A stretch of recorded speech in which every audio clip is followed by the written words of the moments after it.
This is your music education class right now. Our next piece is called Blue. It was written as a three-movement suite by a gentleman named Robert W. Smith. And so one movement is called Blue, one's called Yellow, and one's called Red. And it's written specifically for a young lady, Chrisana, who saw life in colors. And the composer wanted to sort of portray her idea of colors. So that brought up a conversation with the band of basically, you know, when a painter paints, he has a palette of colors, and he or she chooses which colors to use to create that painting on a canvas. So musicians create colors through the sounds of their instruments. And every instrument by itself has a color, and then similar instrument groups, like all the clarinets have a color. And then when you start mixing groups, the clarinets and the flutes, or the trumpets and the French horns, you create these even different colors. So that's how we create art. And our canvas is this. It's just the air and the sky. And what's cool about us as artists is when a painter is done with their picture, it's done. You put it on the wall and you look at it, and it basically looks the same every time. When we play, we could play this right now, which we are, and we could play it again tomorrow, and it's not going to be the same.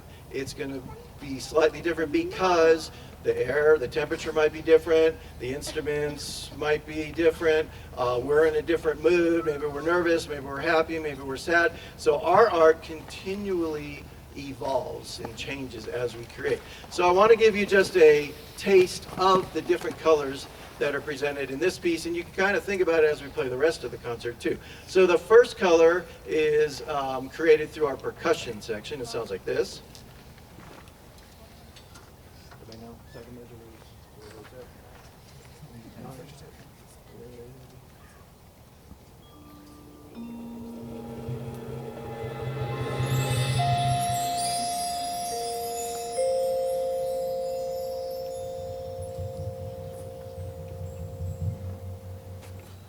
Okay, so that's one color, and there's no like definitive, that was yellow. It's kind of up to you to figure out, or us if we really getting into analyze, do we want that sort of a mellow color, a dark color, do we want a bright color, an edgy color? The second color is created by our woodwind actually our brass and willow wind section, and it sounds like this. This is 17.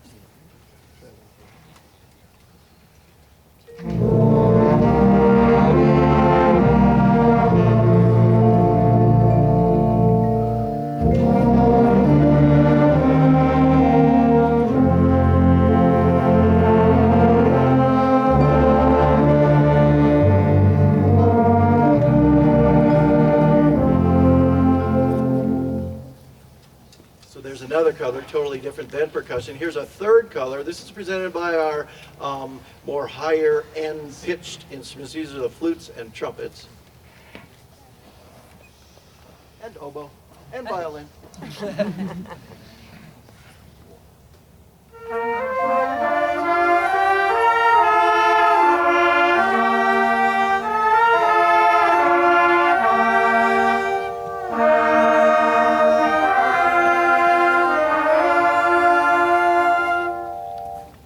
We'll give you one more color, which is a combination of other instruments you might not have played or instruments that have played. So here's a fourth, I think, fourth color.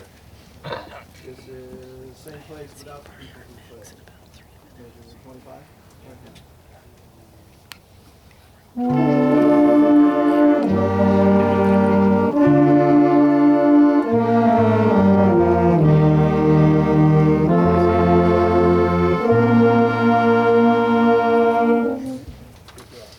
So if you're a composer, you have these colors in your head and you think, here's the picture I want to create and here's how I want my picture to evolve. So as you listen to this piece, you might have gathered already, it's not a fast, upbeat, screaming loud piece. It's a very sort of, well, it's a blue. It's called blue. And this, in the composer's mind, this is the color blue. Oh, sorry.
they lived here.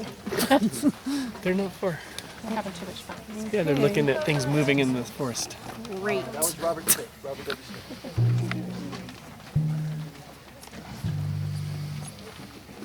Okay, the next piece is called Legends in the Mist. This is sort of our big, I call it a production number. It's just got all kinds of stuff in it and moves fast and slow and tempo changes and stuff. And to explain it, I think I'm just going to read you the first paragraph by the composer. It says, the Finger Lakes area in New York State is rich with Native American legends dating back hundreds of years. One particular legend involves the booming drum-like sounds that are heard coming from Seneca Lake. These are claimed by some to be the sounds of ancient war drums or angry spirits. Although not meant to be descriptive of any specific tale, this composition is suggestive of the mysteries and moods surrounding these early legends. This is music that represents the Indians of the Seneca Lake in New York.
I don't mind telling you, that was a big piece for us. We probably, if I were to do that in my high school band, we'd probably take 6 weeks to work on that and make it work. They did an outstanding job. Good job.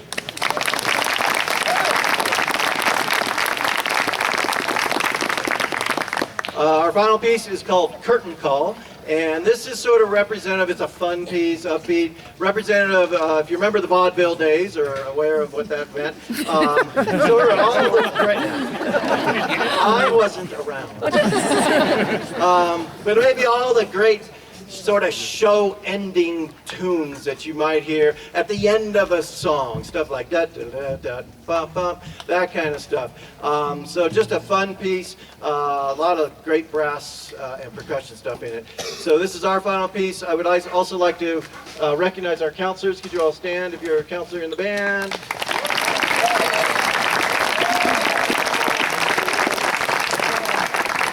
Thank you again for choosing camp. We hope to see you all back again next year. I'll be honest with you, our numbers were down a little bit this year. I think part of it might have been the early school year, the short summer. Please don't hesitate to tell your friends, your kids' friends. Come on to Camp Winthers. You know, the worst thing that could happen is enrollment dies a little bit and then the district starts looking at us differently. So we'd love to have you back and tell your friends, your kids to bring a friend or two. So here is our final piece, Curtain Call.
Thank you very much. Be careful going back up the hill. These guys will be just a minute while we collect music, but thank you. See you at the top.